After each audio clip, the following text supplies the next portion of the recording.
क्या वाकई में रूस साल 2026 में यूक्रेन के राष्ट्रपति जेलेंस्की पर सीधा हमला कर सकता है? पुतिन के करीबी दिमित्री मेदवेदेव ने 2 टूक कह दिया है कि जेलेंस्की ने पुतिन के घर पर हमला करवा के अपनी मौत को दावत दी है। दिमित्री मेदवेदेव ने साफ साफ कहा है कि अब जेलेंस्की जिंदगी भर छिपकर रहने को मजबूर हो जाएंगे और अगर जेलेंस्की सामने आए तो उन पर सीधा हमला होगा।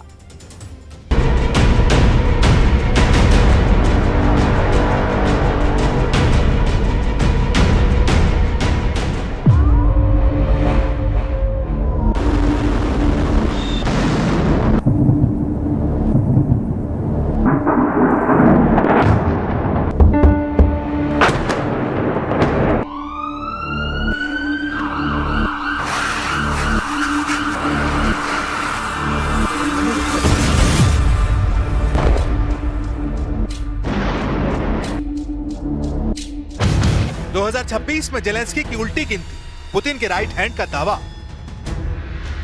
रूस यूक्रेन जंग को 1406 दिन से ज्यादा का वक्त हो चुका है। दावा किया जा रहा है कि रूस किसी भी कीमत पर अब यूक्रेन पर रहम दिखाने वाला नहीं। खबर तो यहाँ है, अब जेलेंस्की की जान को जबरदस्त खतरा पैदा हो गया है। पुतिन के घर के यूक्रेनी ड्रोन ने जब से निशाना बनाने की कोशिश की है, उसके बाद से रूस के तेवर बेहद आक्रामक हो गए हैं। ट्रम्प भी पुतिन के घर पर हमले की कोशिश को एक विनाशक कदम बता चुके हैं। इधर रूस ने काला सागर में लाखों टन गेहूं से भरे जहाजों को भीषण हमलों में तबाह कर दिया है। जर्मनी ने तो यहाँ तक दावा किया कि रूस अब सिर्फ यूक्रेन तक नहीं रुकेगा, बल्कि पूरा यूरोप रूस के निशाने पर आ चुका है। जर्मन चांसलर फ्रेडरिक मर्ज ने यहाँ तक कह दिया कि रूस ने यूक्रेन में अपने तय लक्ष्यों को काफी आगे बढ़ाना शुरू कर दिया है। इधर रूस ने यूक्रेन पर पिछले 18 घंटों में भीषण मिसाइल हमले और ड्रोन हमले किए हैं। इधर पुतिन के करीबी और रूस के पूर्व राष्ट्रपति दिमित्री मेदवेदेव ने दावा किया है कि पुतिन के घर पर हमले की कोशिश ने अब जेलेंस्की को गंभीर खतरे में डाल दिया है। दिमित्री मेदवेदेव ने 2 टूक कहा है कि अब जेलेंस्की खुली सड़क पर न तो चल पाएंगे, न ही अब आसमान की तरफ सर उठाकर देख पाएंगे। हम शुरुआत करते हैं रूस के घातक हमलों से, जहां पर दिमित्री मेदवेदेव की धमकी ने युद्ध को खौला कर रख दिया है। सिर नहीं उठा पाएंगे जेलेंस्की, पूरी ताकत से रूसी हमले। रूस ने पूर्वी यूक्रेन के 200 मोर्चों पर भयंकर हमले शुरू कर दिए। यूक्रेन की राजधानी कीव समेत यूक्रेन के 20 से ज्यादा शहरों पर रूसी हमलों ने कोहराम मचा दिया है। हम आपको दिखाने जा रहे हैं कैसे पुतिन ने पहले ट्रम्प को अपने युद्ध जाल में फंसाया और फिर यूक्रेन पर तीखे हमले करके 32 देशों वाले नेटो को उसकी औकात दिखा दी। आज यूक्रेन से लेकर यूरोप तक और यूरोप से लेकर अमेरिका तक सभी पुतिन के जंगी पैतरों के सामने चित हो चुके हैं। हम आपको दिखाने जा रहे हैं पूर्वी यूक्रेन के 200 मोर्चों पर कब्जा करके कैसे रूस पूर्वी यूक्रेन के लगभग 55% इलाके पर कब्जा करने वाला है। इस वक्त रूस यूक्रेन के Donetsk, Kherson, Kharkiv, Sumy, Chernihiv, Zaporizhzhia, Luhansk और कुपियांस्क में चुन कर उन इलाकों पर हमले कर रहा है जहां यूक्रेनी सेना सबसे ज्यादा टक्कर देने की कोशिश कर रही है। जबकि कुछ रिपोर्टों के मुताबिक रूस यूक्रेन के पोक्रोवस्क पर 66% से ज्यादा इलाके पर कब्जा कर चुका है, जिसे यूक्रेनी सेना के लिए सबसे गंभीर और तगड़ा झटका माना जा रहा है। हैरानी की बात यह है कि हारते यूक्रेन को जिताने के लिए यूरोप और नेटो के 10 से 12 देश अभी भी एड़ी चोटी का जोर लगा रहे हैं, जिसमें नेटो देश Germany, France, Britain, Poland, 3 Baltic देश हर हाल में रूस की जीत को रोकने की कोशिश में जुटे हैं। रूस के तूफानी हमलों ने यूक्रेन के पूर्वी मोर्चों का कचूमर निकाल कर रख दिया है और रही सही कसर पुतिन के करीबी और रूस के पूर्व राष्ट्रपति दिमित्री मेदवेदेव ने पूरी कर दी है, जिसमें उन्होंने डंके के चोट पर कहा है कि जेलेंस्की रूस के निशाने पर आ चुके हैं। रूस के राष्ट्रपति व्लादिमीर पुतिन के घर पर हमले की कोशिश से यूक्रेन युद्ध पूरी तरह से भड़क उठा है। रूस का दावा है कि यूक्रेन ने पुतिन के आवास पर 91 ड्रोन दागे, जिन्हें एयर डिफेंस सिस्टम ने मार गिराया। हालांकि यूक्रेन ने इससे इंकार किया है। इस बीच रूस के पूर्व प्रेसिडेंट दिमित्री मेदवेदेव ने यूक्रेन को साल 2025 की सबसे खतरनाक धमकी दी है। उन्होंने कहा है कि यूक्रेन के राष्ट्रपति जेलेंस्की को इसकी कीमत अपनी जान देकर चुकानी होगी। दिमित्री मेदवेदेव ने कहा है यूक्रेन को व्लादिमीर पुतिन के आवास पर हमले का खामियाजा भुगतना पड़ेगा। मिरर यूके की रिपोर्ट के मुताबिक मेदवेदेव ने यूक्रेन के राष्ट्रपति जेलेंस्की को जान की धमकी देते हुए कहा है कि अगर वो युद्ध चाहते हैं तो हम भी तैयार हैं। रूस की सिक्योरिटी काउंसिल के डिप्टी चेयरमैन मेदवेदेव ने जेलेंस्की पर शांति वार्ता को पटरी से उतारने का आरोप लगाते हुए कहा कि अब उन्हें पूरी जिंदगी इसी तरह छिपकर जीना होगा। मेदवेदेव ने आगे कहा कि जेलेंस्की को जल्द मौत मिलनी चाहिए और रूस के शहर सेंट पीटर्सबर्ग में इसका प्रदर्शन होना चाहिए। मेदवेदेव के इस बयान से संकेत मिलता है कि रूस और यूक्रेन के बीच हालात जल्द सामान्य होने वाले नहीं है। 2026 में भी दोनों देशों के बीच तनाव और भड़कने की आशंका है। मेदवेदेव ने इस तरह के शब्दों का इस्तेमाल शायद पहली बार किया है। काला सागर में रूसी हमला, यूक्रेन के 2 जहाज तबाह। इधर रूसी सेना ने यूक्रेन के डोनेस्क क्षेत्र के कोंस्तांतिनिविका कस्बे पर गोलीबारी की, जिसमें एक व्यक्ति की मौत हो गई। यूक्रेन फॉर्म समाचार एजेंसी के अनुसार ये घातक हमला ध्रुजकिविका में हुए हमले के एक दिन बाद हुआ। इसमें एक अन्य व्यक्ति की मौत हो गई और 4 लोग घायल हुए।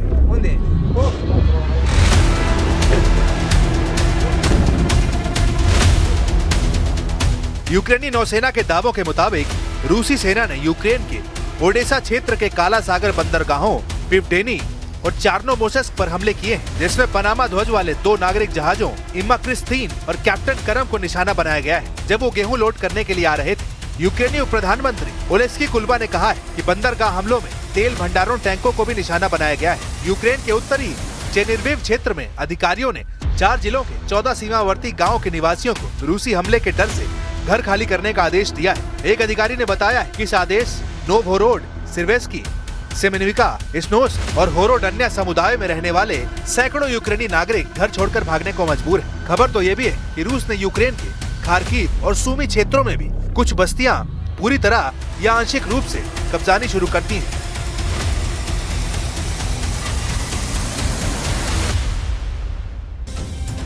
यूक्रेन में इस वक्त रूस 200 मोर्चों पर यूक्रेनी सेना पर घातक हमला कर रहा है, जिसकी वजह से जंग बेहद खूनी हो चुकी है। दावा किया जा रहा है कि साल 2026 यूक्रेन के लिए बहुत ही ज्यादा विनाशक होगा, क्योंकि ज़ेलेंस्की पुतिन की शर्तों के खिलाफ युद्ध को रोकने की कोशिश में जुटे हैं, जिसने रूस को और ज्यादा भड़का दिया है।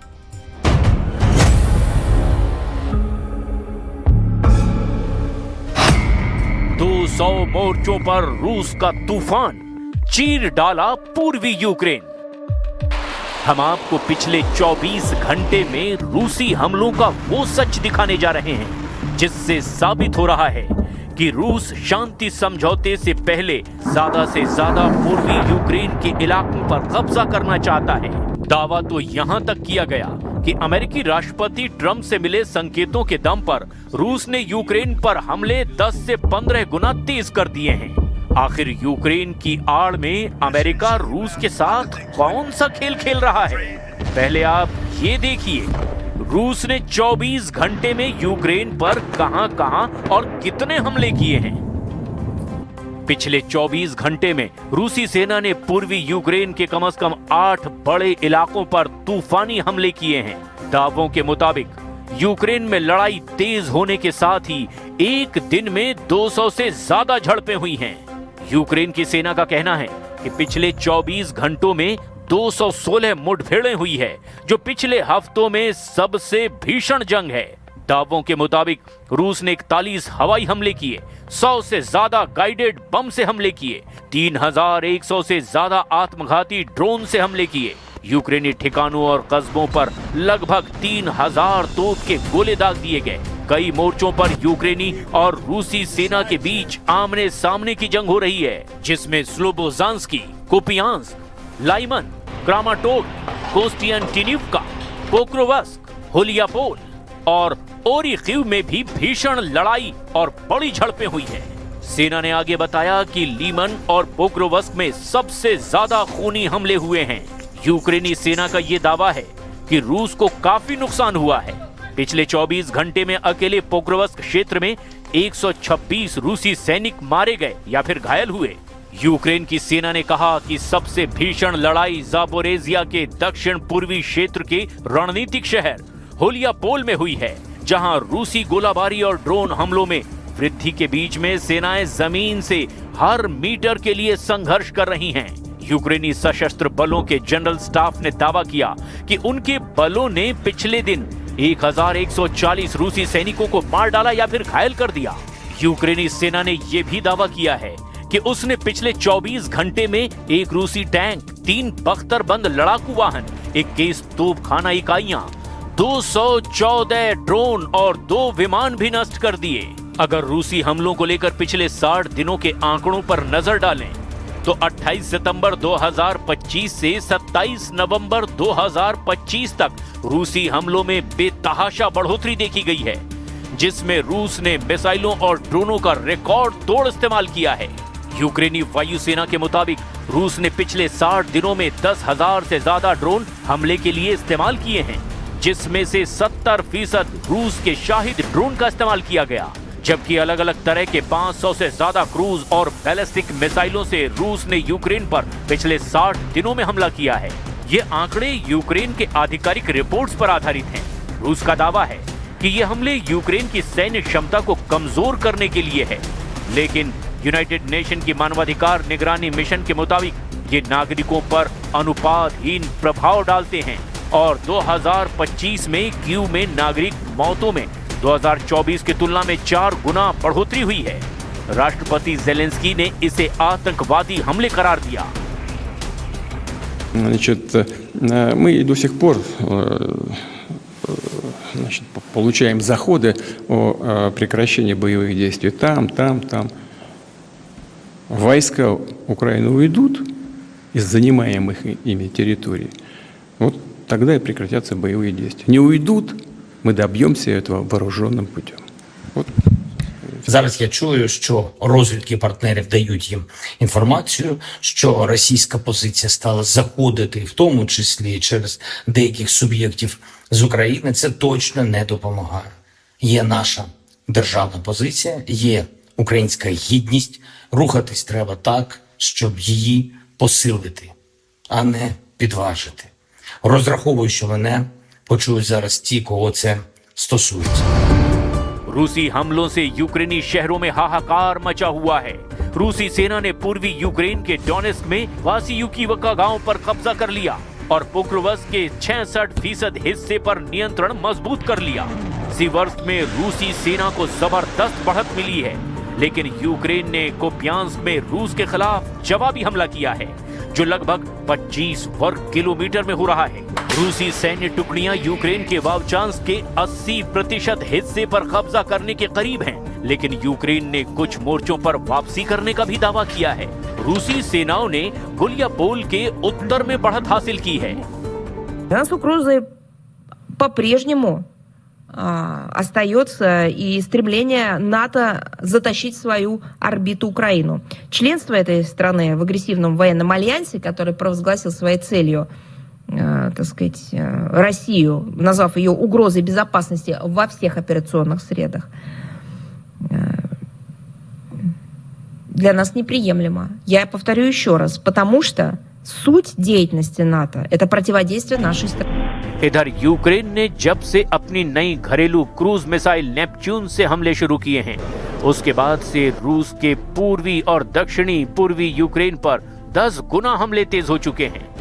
दावा तो यहां तक किया जा रहा है कि रूस ने यूक्रेन का पूर्वी मोर्चा फतेह कर लिया है और लगभग 1200 वर्ग किलोमीटर में यूक्रेनी सेना का सफाया किया गया है। कुपियांस्क, खार्किव के क्षेत्र में यूक्रेनी सेना के लिए एक जरूरी लॉजिस्टिक्स केंद्र है, जहां रूस की सेना ने 2022 में कब्जा कर लिया था, लेकिन बाद में सितंबर में यूक्रेन की सेना ने इसे वापस ले लिया। नवंबर की शुरुआत से रूस के सैनिकों ने 13 गांवों पर कब्जा कर लिया, जिसमें से 6 निप्रोपेट्रोव्स्क इलाके में और 7 जापोरेजिया इलाके में हैं, जिससे पूरब में उनकी बढ़त और मजबूत हो गई है। Верим мы в мирные переговоры, потому что они садятся за стол с ручкой, а по нам прилетают ракеты и бомбы.